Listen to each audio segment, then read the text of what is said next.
Well, hey there, cats and kittens, guys and dolls. Welcome back to another edition of the LitRPG Audiobook Podcast. I apologize. I thought I had written and reviewed a few more things, and I thought I had another show for last week, but I didn't. So I'm going to try and get this in this week and then record a few more way in advance and get that all out for you so that I can kind of relax and focus on writing nowadays that I'm free. But anyway, this is the LitRPG Audiobook Podcast. I am Ray, and before I go any further, I do want to say a thank you to my dear editor and producer, Ramon, who has been very kindly and very funnily adding things to the start of some of the podcasts that I didn't notice until after the fact. For example, the one night that my cat jumped on my shoulder during a review, he made a Dr. Evil reference to me. And I thought that was really funny, and it was well appropriate because I just figured I'm going to just keep going through this and not stop. Even if my cat's butt is in the air and you're going to see her behind, it's okay. You've seen a cat's butt before, I'm sure, and you see them in real life every day. But he added that little mini-me kind of thing, Dr. Evil in there, and I thought that was good. And he very generously added, without my requesting it at all, and I'm not complaining, really not, where he had put on there, buy my book, where it was basically just saying, here is the Nightmare game. It's out. Pick up NGS. And I was like, wow, that was really kind of him. And again, I didn't notice that until well after the fact. So I do want to say thank you to Ramon for that. It is deeply appreciated. And, we don't talk a whole lot. We just kind of say, here's the stuff, and we go. We have our own separate lives, and I do appreciate him. I do count him as a friend. I hope he feels the same way. But we don't have a lot of contact because basically my life prior to now has been insanely busy, and I haven't really had people that I chatted with on a constant basis in real life, in person, let alone over the internet. So, now that I'm a little bit less constrained in that manner, maybe things will change in some certain ways. But for now, it is just what it is. So I just want to say thank you. It is very appreciated, Ramon. It really is. And the other thing is I want to say is that this is the LitRPG Audiobook Podcast. I will be reviewing some new and some possibly classic, but it's all new, babies. It's all new LitRPG audiobooks for you today. So keep listening. Okay, I'm going to start off today with a book that I just found out actually has 5 books in the series so far. I just kind of got this book on a whim. Hadn't heard anything about it, hadn't had any word. Sometimes people say, hey, Ray, can you check this book out and tell me what you think? Or will you listen to my book and give me an idea, give me your feedback and whatever. And I'm happy to do whatever I can. And sometimes I just go through and see what's out there. And CivCEO was one of those ones that looked interesting to me. So let me give you the information first, and then I'll get into it. CivCEO, the Accidental Champion Series, Book 1, which has got no relation to the other Accidental Champion stuff by Jamie Davis, by Andrew Karavik, with a narration by Neil Helligers, and the series the book has a length of 7 hours and 15 minutes. Don't get me wrong. I believe in community. I believe in teamwork to an extent. At the end of the day, you'll be the one left alone, forced to handle whatever problem is in front of you. People will abandon you, especially when they realize they can't get what they want from you. This might sound jaded, but in my entire life, all I've ever seen is the absolute worst in people. If you don't keep an eye on them, they will hurt you. It's best to give them what they want and remove any of the troublemakers from your company as quickly as possible. Of course, you don't tell this to a large room full of eager, wide-eyed people looking to you for some kind of wise advice about life. You tell them what they want to hear. You give an uplifting story, tell a few maxims and a few quotes from people who inspired you. I've sat through enough PR prep meetings to know what not to say. I'd call it lying, but truthfully, no one wants real honesty. If they did, they'd know that there's nothing some rich guy could tell them that would turn their lives around. So, like I say, I kind of stumbled onto this book, and I remember when it was first released as an ebook, I thought, man, it looks interesting. I hope it makes it to Audible. I hope it gets that far. Because not everything ever does, and I understand that nowadays, especially with the way Amazon has changed things. So the dynamics between authors and narrators have really taken a nosedive lately with shared royalties and that sort of thing. So, I was happy to see CivCEO get the Audible treatment to start with, and then Neil Helligers, who, I love him from a couple other things. So I was happy to do this. And really, if you want to know the truth of it, it was Neil who sold me the book. So if you want to say, what was the deciding factor? It wasn't the cover. The cover's good. I like the cover. It's okay. It wasn't the writer. I've never heard of Andrew Kavarik until I got this book. It was Neil Helligers. So, Andrew, you have Neil to thank for the review if it's good, and if you don't, then that's on you. If it's not, no, I mean, the book was really fun. CivCEO is basically a civilization building book. It starts off with a village, and I'm assuming that it's going to get bigger in scope as the book series goes along. I have not read or looked up anything at all for book 2, book 3, book 4, book 5. I just looked on Amazon and saw it had 5 books. So my going into this is completely cold. And like I say, it's a rare book insofar that it has a compelling story with minimal battle included. And what the book is about is generally there's this 80-year-old man who accidentally gets snagged and taken to a fantasy world. He just happened to accidentally be standing beside the person who was meant to be the hero of a certain god. The old man had just retired from the head of a company after turning 80. He was discarded, kind of just said, okay, look, they said, look, man, you're too old to do this anymore. We're worried about your health, which means stock prices, I'm sure. And we need to get you out of here before something happens and everything crumbles. So he finds himself discarded by his company, and then he is discarded by the god who brought him there because it's not the right person. They're like, just go wander around and you'll be fine, I'm sure. He's like, well, I can't get home from here, whatever. Nope, you're on your own, dude. And the god flits out of there, right? So the one upside is he finds that he has a body that is now in the prime of his life, because bringing them from our world to this world that he's in now, they want somebody who is in tip-top condition. So they're void of any illnesses, they're void of any issues whatsoever. Like if you had arthritis, gone. If you had pancreatitis, gone. If you had gallstones or kidney stone, gone.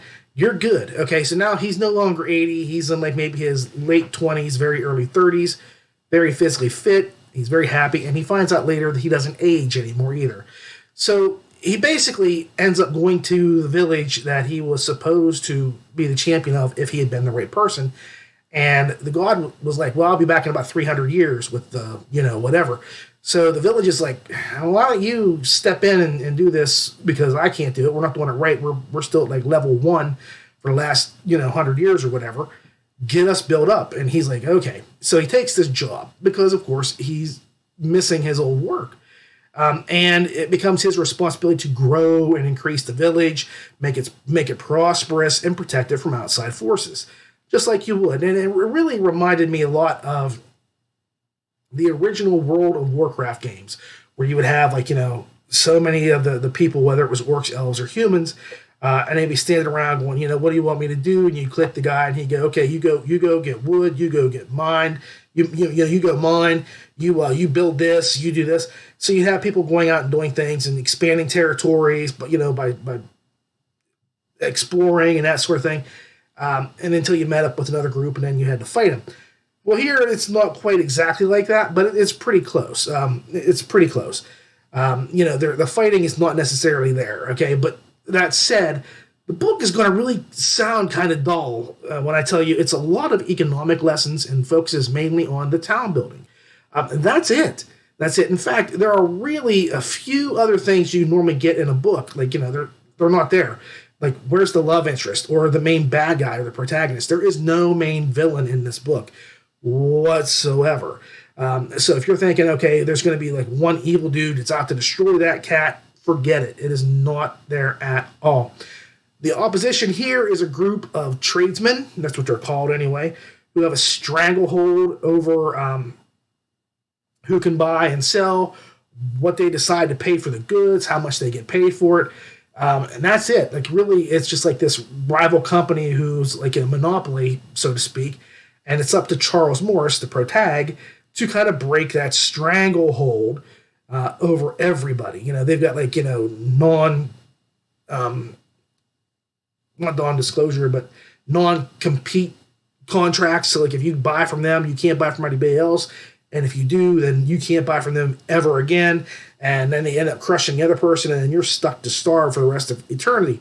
So they're really not a nice group, but there's no main leader in the group. There's no main bad guy. There's none of that whatsoever. So you expect there to be like this really vicious, nasty person to be the bad guy. No, not at all. Not at all.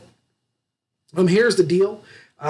In spite of major players on the side of the opposition, when there's no major players, I should say, in spite of the fact that Charles really doesn't get to know a lot of people deeply, and despite the dearth of armed conflicts, the book really kept my attention. It shows that you don't need, in any way, shape, or form, in-depth relationships or sword fights to tell a story. You just need to tell a story well. You get to know Charles' attitude towards others, and the only thing that I found a little less than believable was the fact that Charles wasn't really greedy or ruthless as a person himself. He cared about his village, their lives, everything, so on and so forth. And everything he did was for their betterment. I don't believe there's a CEO like that in the world. Philanthropy is good press, but it doesn't get you a golden toilet, and it doesn't get you to amass a fortune and numerous other companies under your belt by being a nice guy. It's really business is cutthroat. There's a bottom line, and you don't want to be the bottom line. You want to be the one deciding what the bottom line is. And 99% of the time, CEOs, from my understanding, I do have a psychology degree, most CEOs or people that are higher up in business settings are psychopaths. Some are sociopaths. Most are psychopaths. They're focused psychopaths, and they're not what you expect because everybody thinks a psychopath is just somebody who's around killing everybody. But they are not, nice people by any stretch of the means. So for Charles to be the one exception, I kind of was like, I would rather him be a little bit more mercenary in his motives. But anyway, the book holds your attention, and it's the way that Charles makes deals or copes with the people around him that makes it fun. Neil Helliger's, whom you have probably heard me rave about for the job he does on the Good Guy, Bad Guy series, has the narration reins firmly in hand as he tells this tale. And if you've heard Neil before, then you know he is one of the best ones out there, and that continues with this book. What I love the most is he has a strong and distinctive voice that once you hear him speak, you will never forget it, and you will be able to pick it out of a crowd of other voices. If you had 10 people have their voices played, you would know Neil instantly. And that works here. It makes it feel like if you like the other books he's done, you're going to go right into it from there and be like, I like this book too, because I like Neil. And like I said, what sold me on this book, what made me spend the very rare and valuable credits that I have left, Neil Helliger's. So there you go. My final score is 8 stars. The book has fantastic and clean narration, and it's a well-told tale with a likable character. The only real drawback from me was a lack of conflict. I don't mean bloodshed. I mean that when Charles walks into a situation, he pretty much has it well in hand before he even realizes what's going on, or that he even has a clue of who these people are. He may seem like he doesn't, but he has it all under control the entire time. He's pretty much balanced and stable. I mean, like, he's got people like holding swords to his throats, and he's like, it's like the 8th time this week I've been, threatened with a sword. I've almost died like 10 times. You got to do harder, you got to try harder to scare me here, guys. So he's very unflappable. So he's always calm, cool, and collected. He never gets distressed or concerned. Even when he's concerned, he's just more like, oh man, I need like 300 more gold pieces to get this done. Can I do a deal that'll get me that so I can move ahead? That's where everything goes. So I didn't have like any kind of conflict or stress or anything. It was just kind of like more like, here's my deals, here's what I'm going to do. And it was still enjoyable. But, if I'd had a little bit more of a stumble or a trip, as he went along, maybe not everything working out quite as well as it did, or always kind of working to his advantage, because some people, no matter what you do, they're going to be obstinate and they're going to just say, no, that's just the way life is, and you're not going to succeed. Even when they said that to him, he kept his foot in the door and he kept going until he got what he wanted. It's a good business practice, but it doesn't always work. Still, there is a book 2, and I will be getting it in spite of my low funds at the moment. So, like I said, not working, and I only have really just 1 credit left. So I'm going to be tight-fisted, I should say, with my credits, and I will spend my one of these credits that are coming up on the next book. I will do that undoubtedly. So I do suggest it. It just needed a little bit of imperfection in the MC to really sell it to me and make me go, man, that book was just, it showed character growth. And because really, Charles never changes from the start to the finish of the book. I'm really big into character growth, and I'm big into agency. And Charles has agency out the wing-wang. He has it. It's coming and going. It's pouring out of his pores. Growth, not so much. He stays exactly the same, which is fine. He's an 80-year-old guy. They get crotchety. They don't want to change. They don't do a lot of stuff. But now he's 30, and he's going to have some things happen. But he treats everything like a business deal, and that's just it. There's no changes. There's nothing else in there for you to go, hey, maybe he grew a little bit or he changed a little bit here. I would have liked that. It would have been a much higher score for me had I seen character growth in the story itself. Otherwise, it's really good, 8 stars. Okay, so the next book is Cold-Blooded, not cold, C-O-L-E, by Blaze Corvin and Outspan Foster, narrated by Ryan Burke with a length of 6 hours and 13 minutes. The tsunami had come out of nowhere, and Cole knew he was going to die. As it turned out, he was a lot less freaked out, or at least less scared than he would have predicted, staring at his oncoming death. The reality left him feeling much different than he would have imagined. His girlfriend, Holly, was wrapped tightly in his arms, sobbing silently in her final moments. Kitty, his best friend, had dropped the regular dispassionate gaze and gave Cole a nod. It wasn't forgiveness, but something like respect or appreciation. Cole regretted that he had allowed his friend to grow so distant. He should have done more. Nadia prayed something in her native Creole while rubbing her lucky rabbit's foot. Gary Wayne lectured his preteen daughter to repent for all her sins in the face of God's judgment. His voice rose and fell in pitch with the wind. It's kind of funny. As a film director, I try to spend my days filling in the long periods in a vehicle or waiting for things to happen by listening to audiobooks. And I was just saying, it's not too long ago, now that I'm literally no longer working as a film director, I actually have less time to listen than I ever did before. Because I had stretches where I was in a car for 4 hours at a pop, and going to a service, I had to get up or get set up, then wait for people to show up and wait for the service. So I had hours and hours and hours that I could listen to audiobooks. Not so much now, because now I'm home, I'm with the family, we're doing things, I'm making dinner, I'm cleaning up, I'm spending time with the kids. So my audiobook time has actually dropped significantly. And it's funny because I can remember listening to Cold-Blooded prior to a service, listening to it in the car ride back, and it was over before I knew it. I was like, what happened? The book's done. And that's when I realized it was only 6 hours. I was like, that was like less than a day's worth of working for me, that the books held me there. And the book just flew by. And I don't want you to think it's short, and it's just over 6 hours, but it's still quick. I mean, it's like you're like, wow, that happened quick. It was like boom, boom, boom, boom, boom. They got everything done. And it was kind of like on the level of the Luckstat strategy by Blaze, where it's a very short book, but it's done well and it's done quickly. And you just leave yourself wanting more. Here, I don't want to sound negative towards this. It was done well, but I don't know how much more I could get with it from the way the book ended and the way things worked. I don't know if there is actually going to be a sequel to this. I know Outspan Foster, whose name I shall keep to myself unless you guys know it, and I'm sure you guys know who it is. I think he was going to do Coleslaw, which is possible, but I'm not sure. Now, as you know, I'm a big Ludus fan. I love Ludus, love Blaze, and I cheer for Dolos more than I do the heroes most of the time. I mean, honestly, when Dolos appears, he steals every scene he's in. He steps up, he pushes people out of the way. He's the great god Dolos.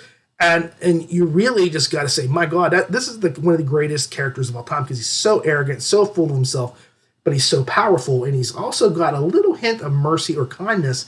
Like the things he did with like, was it Jason's mom? I'm trying to think, was it Jason who had a mom that was? But anyway, there's also a bit of humanity in him in some pieces or some places, so that he's not quite a monster. Like he's terrible, but he's also got just enough to redeem him at some point if necessary. So I love Dolos. I love Dolos more than heroes most of the time. So I was really down with checking out a book in which Dolos, the great and magnificent, the great and powerful, he decides to try something different from just making the standard Dolos orbs. Here he grabs a group of people who were destined to die and saves them. Yes, great God Dolos is great. Then he powers them up even greater. And then he tells them they only have so long to get to a point on the island they are at to escape. See, I give you time, I give you opportunity. Dolos is generous. And only one of them can escape, but also not so nice. They are going to have one person, only one, that can survive out of their group. And, it's a big group. In fact, they split it into two halves. They're going to be burning energy in their bodies as long as they go. So they need to eat constantly, drink constantly to keep from burning out. The more they use their powers, the quicker it goes. It's a good premise, but the book, just for some reason, felt a little wonky. And I don't know what it was. It never feels real. When I watch a movie, like, for example, in which a protagonist is put in like a really horrible position and then doesn't do everything it takes to stay alive. The survival instinct really is powerful and should never, ever, ever be underestimated by any means. As an example, I'll just give you, my wife and I were watching this series on Amazon Prime. My daughter said, you guys got to watch Hunters. It's great. The final episode just blows your mind. So we checked it out, and my wife liked it. I was okay with it. It was really just, to me, a bit draggy in a lot of spots. But my wife really loved it, and we don't have a lot of things we can watch together because I'm like horror and sci-fi, and she's like gardening and, a lot of those kind of shows. So, where the twain we meet, we go in there and we try to juxtapose as best we can. So we're watching this, and there's one scene in one of the episodes where there was a prisoner who was forced to kill other prisoners in order to keep his girlfriend alive. There was a gun to her head, and she's like, just let me die, let me die. And he's just killing people right and left because he wants his girlfriend to live. And we talked about it, and the girlfriend was shouting for him not to do it. And she probably meant that, and this was my point, she probably meant that on the surface. Like, she really didn't want anybody to die for her. But deep down, she had to be relieved for him not to do it, or not kill those people. Because all she had to do to stop everything was to attack the guy that was holding her. I mean, he just had a gun to her head. All she had to do was, give him an elbow in them private spots, kick him, bite him, whatever it is, and he's going to put one in her ear, and it's all done. All over with. She's done. The unnecessary murders don't happen. He's probably going to get killed anyway. So, and that's always been my thing. Like, if I'm in that position, I'm shooting one of the guys in charge just because I know that, like, at some point I'm dead anyway. And unless they got a gun to my kid's head, which I figure they're going to kill them anyway, I'm whacking one of these guys just so, it's not all in vain. I'm not going to do, like, horrible things to other people to protect myself. I'm cacking that dude knowing I'm going to get killed. And everybody I love is going to die anyway. So I'm going to take that chance. I'm taking a chance. I'm killing one of them, knowing death is coming for me and mine, but I'm still going to do that. And my wife agreed. She says, I know you. I've seen you put yourself in positions like that before. It would happen. So, she could have let it end at any point just by ending herself, but she never did. She clung to life just as hard as the other people would have done in her position. That's just it. And in Cold-Blooded, has characters who kind of flip from being altruistic to self-serving pretty quickly. Out of all of them, Cole is the only one who actively plans to save another member of his party, but then he also has a girlfriend and a buddy who's kind of been distanced from for a while, but is still a friend of his, and he still thinks of them as a friend. So the question kind of comes down to, who do you save? A stranger, a loved one, or yourself? It's kind of hard to say because, we all love ourselves. Even the people that kill themselves, let me tell you right now, I have talked to people who've tried it. I have read numerous texts on this, like I say, psychology degree here. People who have jumped off of bridges, for example, they have said after they survived, and this is 99% of them, there's still 1% which they died, but 99% said the moment their feet left that bridge completely, they knew they'd made a mistake. Okay, they knew it, and they regretted it that very instant it happened. Okay, so like I say, the survival instinct is strong, and you don't realize how much you want to live a lot of times. And so here, you've got to say, who is more important, you, somebody you love, or, just a complete stranger? And I can see struggling, over a girlfriend or something like that, but a girlfriend is somebody, or even a boyfriend, that you've only known for a brief period of time. You could have been together for 10 years, but they're still not your wife, your spouse, your husband. They're not your kids. How tied are you to them? If you were really tied, wouldn't you have made that transition? Most likely. Strangers, I could meet kids down the street, and if I had to choose between myself getting onto a bus or them to get out of there, I'm knocking over kids to get on the bus. I'm not a nice guy, not things to do, but I like to live. I like to breathe. I've had numerous near-death experiences, and in each one I said, I'm going to make it through this, and that's just the way it goes. And I've been right so far. So now I'm getting where I can't breathe. But anyway, you really have a hard choice to make. The book's pacing is frantic. It's just frantic as the island collapses around the group and people begin to kill one another. It just kind of goes wishy-washy, timey-wimey with who's going to do what, where we're at. Some people make a change of heart. Some people stay the same. Some people are just doomed from the start. You know who they are just by their attitudes or the way they act. There's always somebody just I don't understand what's happening. Boom, they're dead after about three or four fights. So we get a range of powers. Dolus gives everybody these new items, and they all get different abilities, but it also amps up their metabolism. So there's different abilities, and these people can do different things. Some are a bit more productive than the others. But the fighting gets thick and heavy when the groups clash. The story was good, and I enjoyed the glimpse of Dolos kind of beta testing, variations of his power pills. But the story lacked a tinge of believability in some spots. For example, put me on that island, and I'm soloing my way through as fast as I can. Hidden dangers or not, I know there are bad things in the island. I also know one thing. The people that I'm with are going to be infinitely more worse and untrustworthy than the things I'm facing alone in the woods. I don't want to get chummy with others. If I get chummy with others, I'm going to be having second thoughts. And the second you have, doubts, you die. And I'm also going to have to kill or abandon all of them anyway at some point if I'm putting myself first, which 99% of people will do. Family's different, but girlfriends and disconnected friends, another matter entirely. Okay, so there was just kind of this disconnect for me on that sort of thing. Sticking together as a group leaves you open for betrayal, backstabbing, sadness. I would rather risk dangers alone than have to watch my back at all times. Out of everyone, Cole is the only person who genuinely cares more about a stranger surviving than himself. And he knows this, as people keep saying, yeah, you're right, we really should do this, but they never really seem to mean it, or it's kind of half-hearted, or they're kind of yeah, we'll do that, So he kind of has that already in perspective. Ryan Burke's narration is clean and smooth, and I know him from the Tower of Power series and the Magic Tech Chronicles by, was it Chris Fox? And I also, for Chris, I did an Is It Lit segment a while back. It wasn't lit, but it was kind of close, and that's why I put him in there. I also know that he's doing a book, not Chris, but Ryan, for Tim Caver. So he's a busy person, and I look forward to that book more than anything. And he does a great job. I enjoyed him here, and I think you will too. He's done a lot of audio, and it shows. Top-notch job here. My final score is going to be 7.5 stars. Like I say, the writing is good, and the story is fast-paced, but it really isn't hard to figure out how the book ends. You have a battle royale, and who do you think the last person standing is going to be? That kind of takes a bit of the fun out of it.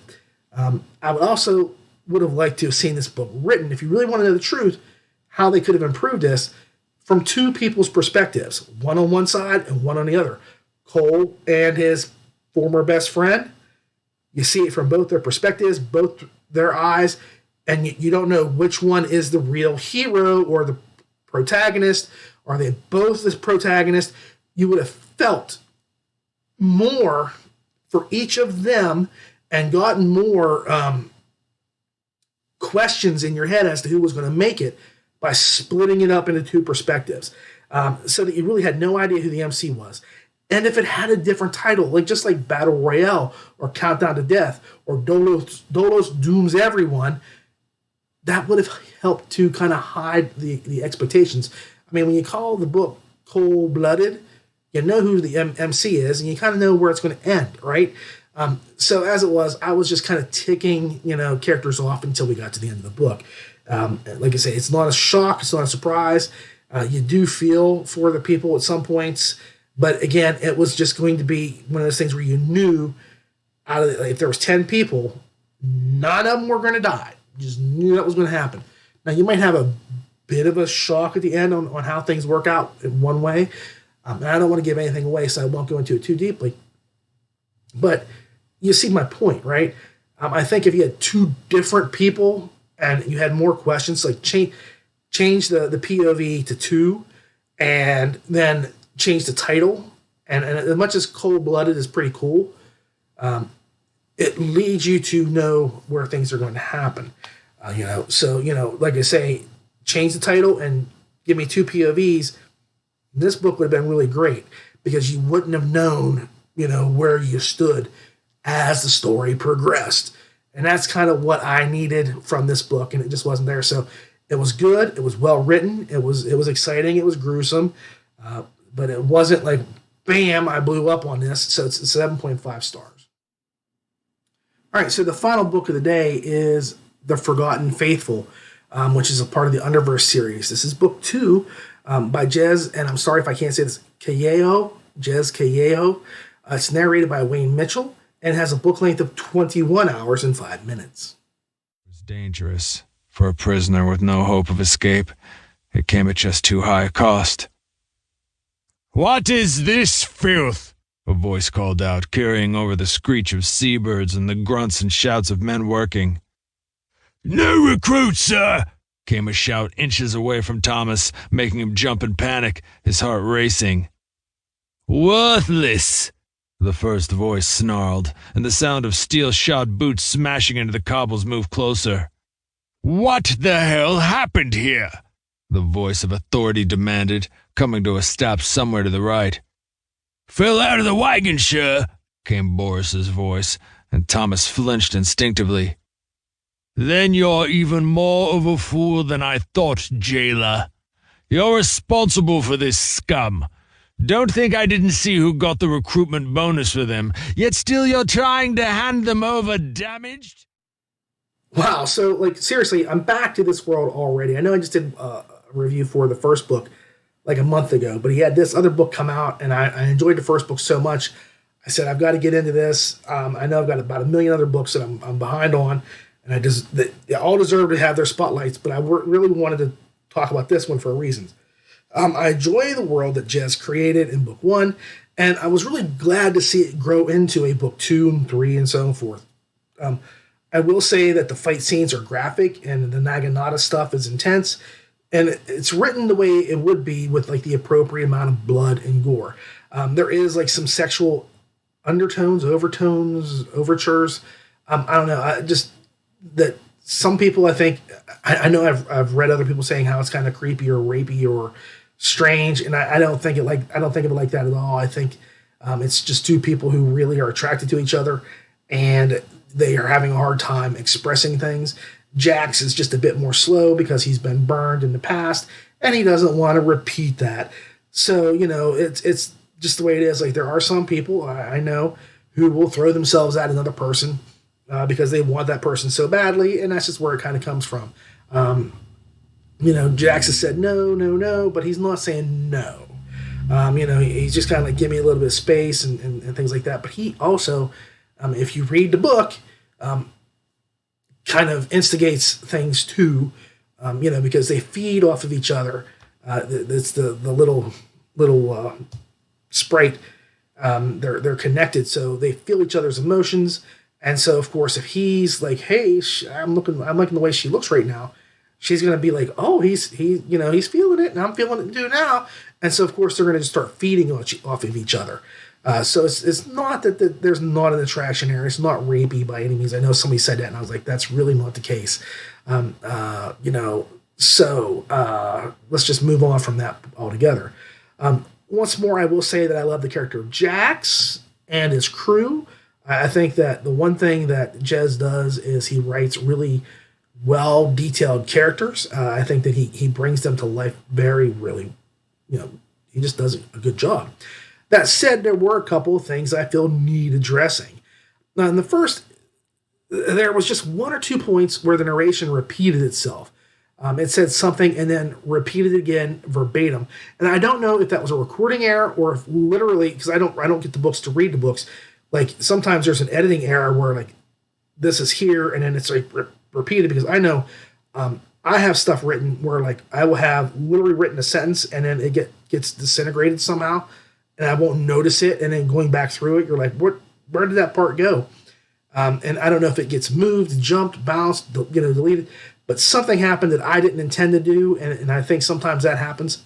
And, maybe the editor didn't catch it, or maybe there was just a recording error. It's hard. It's nothing major, but it was noticeable, and I wanted to point that out. Otherwise, for me, the narration by Wayne Mitchell is just great. I think he can read the words on the page well and translate them into coherent and viable tones that people use when talking in real life. In other words, he adds to the story well by reading it believably. If there's an emotion and the way they say things, it's not like he doesn't catch the nuances of the way it was said. So if they're snarky, it's snarky. If there's subtext and subtlety, that's the way he reads it. I really think that he does, like Mitchell does a really good job. And I'm really, after hearing this book, I'm thinking, man, this guy really knows how to narrate. This is the second book of his I've heard, and he is now on my to-listen list. So if you know in the first thing I said, I bought book 1 of CivCEO because of Neil Helliger's, I'll probably be doing the same thing if I see Wayne Mitchell's name on there and I don't know anything else about the book. So another issue that I have is the premise of the book is to basically get to a specific place to do a specific task in a limited timeline. Like originally it was all going to be there and back again in under a week kind of story. Like, so I'm expecting like if we're going to go do this, we're going to do that, and we're going to come back home. And after everything kind of got set up, the story seemed to do everything but go in that direction. And don't get me wrong. I enjoyed the new race of water people, the backstory, the messing with the gods, finding out who the old emperor was. It's now, Jax has this guy in his back, rebirthing old oaths. All that stuff was really good and fascinating. But I kept saying, where is this big raid that we are supposed to have? It's supposed to take place. It was supposed to be done already. It's supposed to have happened. We should be getting there. And it just seemed like every time they went out to go there, something happened to stop it. And just when I thought it was going to happen, I looked and there was like only an hour left in the book. So yeah, I'm going to give a spoiler here. It never takes place. It never does. So if you go into it, don't get disappointed, because I'm going to tell you right now, this is more for me to save the book than not, because they're supposed to go to a place, Himmel, and then get back from Himmel. And if you say to yourself going in, I know it's not going to happen, you'll be able to enjoy the book so much more. One of the things I talk about all the time, there's a couple of key points. One is like agency. One is, personal character growth. And the other I'm going to say is progression. And in this book, progression isn't really there. I mean, like the story has really good character growth. Jax has agency out the yin yang, but there's no progression. It's literally kind of like I started here and we end at the same place with just some things changing, like maybe we found this, we found magic, we found, something, but that's it. There's no real shift from, what happened in book 1 to the end of book 2 in even like in the growth of his expanse, other than claiming a couple little spots here or there. And I get that, this is kind of like seeding important events for the future, like, renewing vows that were forgotten, that he didn't make, but his predecessor did. And he's now, he's part of me, so we're going to honor these vows. Those sorts of things were really cool, but there was no progression. So I was kind of like, really kind of, I don't want to say upset. I was let down a little bit, and that I wanted him to get from point A to B. Maybe there was something happening with a certain somebody there that, you're expecting. And then, it really kind of causes like all kinds of a kerfuffle in Jack's life, even more than before. And to not have that, I was kind of like, wow, that was just really like, add 2 more hours to it. And, you're already talking a 21-hour, 22-hour book. Add more time and put that in there. At least that part. Just get that part. Like, and if he hadn't have said, this is what we're going to do, then I'd have been fine. Like, it would have been like, the book is still a slice of life. And, I don't love slice of life books. But I'd have been like, it's a slice of life. It tells you, like, kind of what happens. And I'd have been fine with it. And I would have probably said there wasn't a lot of change and so on and so forth.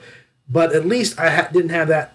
There was no progression whatsoever. I just said he gained a couple spots here or there, but really that was like the thing.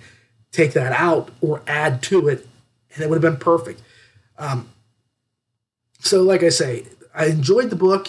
I think that Jez really has a grip on his characters. His storytelling is great. I really enjoy everything he's written. Every word is well thought out. But I'm going to say there is going to be a slight drop in the score from before. It's going to be 8 stars just because it delivers a good story, but it didn't move along the way it said it would. Like I say, if he just took out like, we're going to do this and said, let's get to this as soon as we can, that would have been perfect. But by the minute he said, we're going to do this and we're going to go there and we're going to do that, you have certain things that you expect to see. Like, Jax is looking for a brother. Okay. Maybe had he done that, he might have met his brother. Who knows? And there was like another thing, and this is not a detraction. I just want to say, like, one of the things that shocked me was he's talking to a goddess and he's given a choice. I can either give you A, a location on your brother, or B, I can give you something to heal you, to fix you, so that you can actually level up quicker. And the more I thought about it afterwards, and again, I'm going to say it like this: Jax, great guy, tough guy, honorable guy. Not so bright. As much as his intelligence goes up, he still does stupid stuff. But I would have said to myself, I'm going to be able to find my brother much faster, and I'm going to be able to do more things for him, if I'm stronger. So, even if I can't find him right away, I'm building strength and power, and I'll be able to deal with the people that are around him or whatever situations he's in, because he's going silent. He has no clue what's going on with his brother at all. So his brother could either be in great danger or he could be in perfect health, living somewhere, and Jax has no clue. But I would think I would want to be as powerful as I could, and maybe, just maybe, I could get a spellcaster at some point to find a spell to locate my brother without the goddess's help. So I would have taken the healing myself, but that's just my reasoning. But it fit with the character. So like I say, the character has growth. There's things happening. There is excellent agency with Jax. He's always in control, but there is no progression to the story. So I was kind of like hurt in that little bit of aspect. So it's a good book. I really cannot wait for book 3. I hope Jez doesn't hold this against me for taking away points, but I'll be honest with you. Without that, I had to take something away. So it's going to be 8 stars. Good read. I enjoyed it. I really suggest the series, and just don't have like that expectation, and I think you'll like it even better than what I did, by knowing, certain things won't occur at that point. By knowing it, you are well armed against its dangers. Well, everybody, that was the show. I do hope that you all enjoyed everything. I hope I gave you some brand new things to consider as you go through your reading suggestions in Audible or audiobooks.com or BookFunnel or wherever you get your books from. Because I think these books are worth it, and I really am blessed to be able to bring you books and say, here's what I think. And hopefully you listen and say, yep, I can see where you're coming from on this, Ray. So anyway, I sincerely hope you enjoyed the show. As always, I ask if you could to please leave comments or suggestions in the comment section below. Tell me whatever you like. I'm happy to hear from you. Remember, you can always follow us on Facebook, Twitter, YouTube, iTunes, Google Play, Stitcher. And we're also, just so you know, we are on, yes, Audible. Yeah, there are episodes of the LitRPG Audiobook Podcast as well as Geek Podcast, by Ramon, and the LitRPG Podcast by Ramon. They're all on there. So I recommend checking them out on Audible. It's going to be great fun for you to do that, and it doesn't cost you a dime. It's all free, babies. It's all free. So, thank you. Enjoy the shows in the future. Check back in with us and let me know what you think. Take care and keep listening.